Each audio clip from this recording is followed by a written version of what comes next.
So the iPhone 15 Pro is coming out in a month, and this is a reminder not to buy an iPhone 14 right now. I'd wait because when the iPhone 15 comes out, they're obviously gonna drop the price on the 14 and the 14 Pro. So I think these videos are kind of important. You wanna know the longevity of a device because this is something you're gonna keep for a long time, but you also wanna save money. So hopefully this video helps you out a little bit.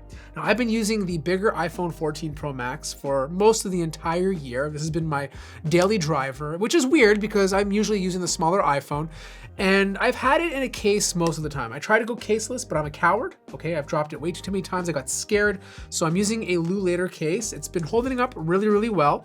I'm gonna take it off right now to see the condition of the phone. No scratches on the back glass, a lot of smudges on the stainless steel, and then you have 0 scratches on the display. Now this is surprising to me because the iPhone 13 Pro, even the iPhone 12, the display scratched ridiculously easily. I could look at the phone and it would scratch. It was ridiculous. But this new panel on the iPhone 14 Pro, way better. Like, this has been in my pocket, there's no screen protector, there's never been a screen protector on it, and there's no scratches on the front display, which is a huge improvement compared to previous panels. Now, there hasn't been a lot of problems with the phone. Like, this is gonna be a boring video for most of you, and that's a good thing. That's what you want from these long-term reviews. You want them to be boring because it means the experience has been solid. Now, there are a couple of things I noticed that I wasn't a fan of, like Dynamic Island. I'll be honest, I thought it was cool when it was first announced, and it still is cool, but I could live without it. Like, it's not a big deal to me. I mostly use it as a shortcut. So if I'm listening to, I don't know, Spotify, for example, right? And it's in the background, instead of like opening up the folder and then, you know, going to Spotify, I can simply just tap on the Dynamic Island and it will bring me directly back into the app. But besides that, like, it just really hasn't had another use case for me, you know? Like, I'm not using it for Uber. I'm not using it to see anything else. It's basically just a quick shortcut. And you know what? At least it's being used for something compared to just having a notch that was just ugly to stare at. But iOS 16, out of the last 3 versions of iOS, have been probably the worst version of iOS for me. Not in the sense that like the experience is bad, but just a lot more stalling or glitches compared to previous versions of iOS. Like, it wasn't in the sense where my phone would completely stop working and I had to like take it in for repair, but sometimes I'd be in an app and I'd try to get out of it and the phone would freeze. This would happen for 2 to 3 seconds. It would then like ramp up and then I was back to normal. A couple of times I had to turn the phone off completely and then turn it back on. Now, this didn't happen all the time, like maybe a handful of times throughout the entire year. So it's not like a drastic problem, but it's obviously not the hardware. It's some sort of software glitch that hasn't been improved and kind of expected when you're constantly updating to give your phone more features over time. Even little things like, for example, I have my Tesla widget here, and just before this video started, I wish I could record it, it just disappeared for no reason, right? Then I went like this, and then like this again, and then it appeared back. And it's just little things like that that happen. Not earth-shattering, but still kind of annoying. Now, if you are planning on buying a 14 Pro or 14 Pro Max, I still think the regular 14 Pro is better. Like, I love the big screen, I love the better battery life, but there's just something about holding a tinier phone in your hand, you know? Like, I was comparing the screen and the content you get on the bigger screen, and yeah, it's more if you're watching like a movie, but it's not that much more if you're like reading an article. I just feel like for most people, you can save a few bucks, you have a phone that's more one-handable, and look, I don't got small hands, okay? Like, these hands are big, all right? Like, they're long fingered. Can you believe that? Perhaps even, let's compare it to the size of my head. Andre the You know, when people look at me, the first thing they say is like, wow, that guy's big. He is too damn big! He has big hands. And still, one-handable iPhone 14 Pro I still think is the way to go if you're planning on buying the more expensive models. But pictures!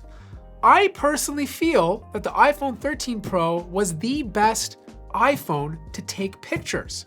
There was just something about it, you know? And then this bigger sensor came to fruition, and it's a good sensor, but I'm finding that I still prefer the quality of a Pixel camera over the iPhones. Like, don't get me wrong, this takes amazing photos. And if I only had one phone, I would be completely happy with it. But if I'm taking a picture of something and I have the pixel staring at me, I'm picking up that pixel and I'm shooting a photo. Now for a video, it's a totally different story. I'm picking up the iPhone 14 Pro 99.999% of the time. In fact, a lot of my TikToks and even little bits of video that are incorporated in some of my longer form content are actually shot on the iPhone.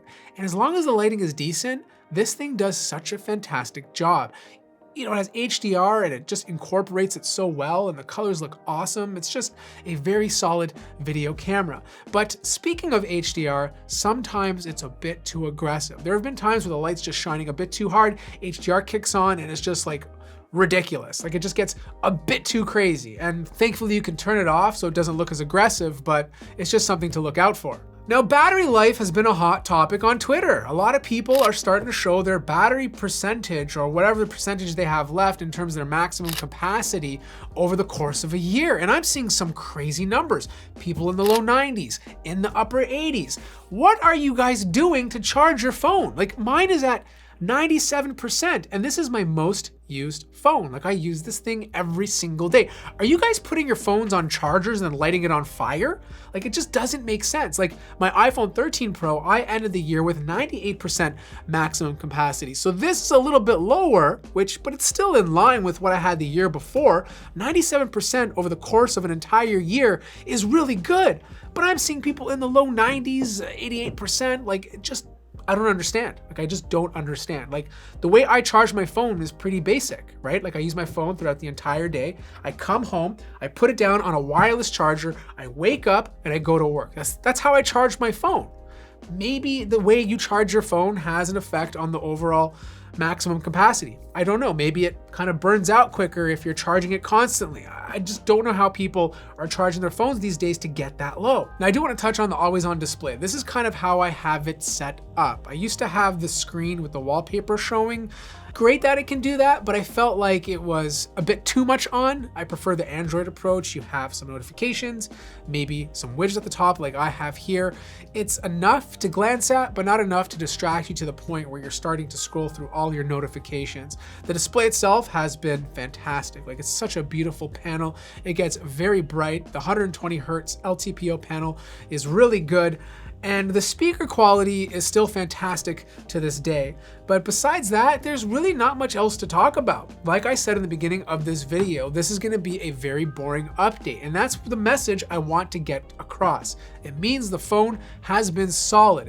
It's held up over a year, and I feel like I could easily use this for the next 3 years and be completely happy with it. I think the big change for me when I review the iPhone 15 Pro or Pro Max is I might go with the smaller one instead, just to have that pocketability. Now, if you have any questions about my experience, let me know in the comment section down below. Like the video if you liked it, subscribe if you haven't already, and I'll see you guys in the next one.